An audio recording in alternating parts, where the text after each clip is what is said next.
Rahul Mankoottam MLA സ്ഥാനം ഉൾപ്പെടെ ഔദ്യോഗിക സ്ഥാനങ്ങൾ മുഴുവനും രാജിവെക്കണമെന്നാവശ്യപ്പെട്ടുകൊണ്ട് ഡിവൈഎഫ്ഐ പ്രതിഷേധം സംഘടിപ്പിച്ചു.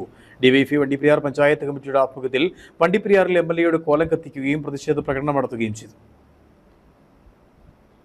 നിരവധിയായ സ്ത്രീകൾ രാഹുൽ മാങ്കൂട്ടത്തിനെതിരെ ലൈംഗിക ആരോപണ പരാതിയുമായി എത്തിയതോടെ ഇടതുപക്ഷ സംഘടനകൾ മുഴുവനും സംസ്ഥാന വ്യാപകമായി വലിയ പ്രതിഷേധമാണ് നടത്തിവരുന്നത്. ഇതിന്റെ ഭാഗമായി വണ്ടിപ്പെരിയാർ ഡിവൈഎഫ്ഐ പഞ്ചായത്ത് കമ്മിറ്റിയുടെ ആഭിമുഖ്യത്തിൽ പ്രതിഷേധ പ്രകടനം സംഘടിപ്പിക്കുകയും എം.എൽ.എ രാഹുൽ മാങ്കൂട്ടത്തിന്റെ എം.എൽ.എ സ്ഥാനം ഉൾപ്പെടെ ഔദ്യോഗിക സ്ഥാനം മുഴുവനും രാജിവെക്കണമെന്ന് ആവശ്യപ്പെട്ടുകൊണ്ട് രാഹുൽ മാങ്കൂട്ടത്തിന്റെ കോലം കത്തിക്കുകയും ചെയ്തു. ഇതിനു മുന്നോടിയായി PR സെന്ററിൽ നിന്നും ആരംഭിച്ച പ്രതിഷേധ പ്രകടനം ടൗൺ വഴി പെട്രോൾ പമ്പ് ജംഗ്ഷൻ ചുറ്റി സെൻട്രൽ ജംഗ്ഷനിൽ സമാപിച്ചു. തുടർന്ന് നടന്ന പ്രതിഷേധ യോഗം ഡിവൈഎഫ്ഐ ബ്ലോക്ക് കമ്മിറ്റി അംഗം R. രാമരാജ് ഉദ്ഘാടനം ചെയ്തു. അവർക്ക് നേരിട്ട ഈ അനുഭവങ്ങൾ വെളിപ്പെടുത്തുകയുണ്ടായി.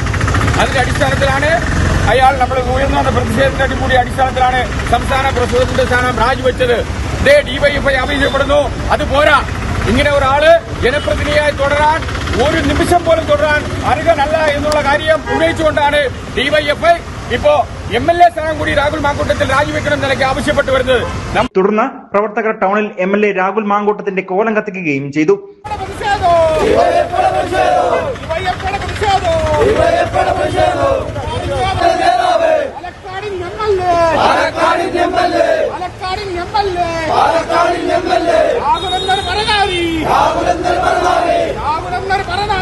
നിരവധിയായ ഡിവൈഎഫ്ഐ പ്രവർത്തകരാണ് പരിപാടിയിൽ പങ്കാളികളായത്. വരും ദിവസങ്ങളിലും ശക്തമായ പ്രതിഷേധ പരിപാടികൾ സംഘടിപ്പിക്കുമെന്നും ഡിവൈഎഫ്ഐ നേതാക്കൾ അറിയിക്കുകയും ചെയ്തു. News bureau, Vandiperiyar.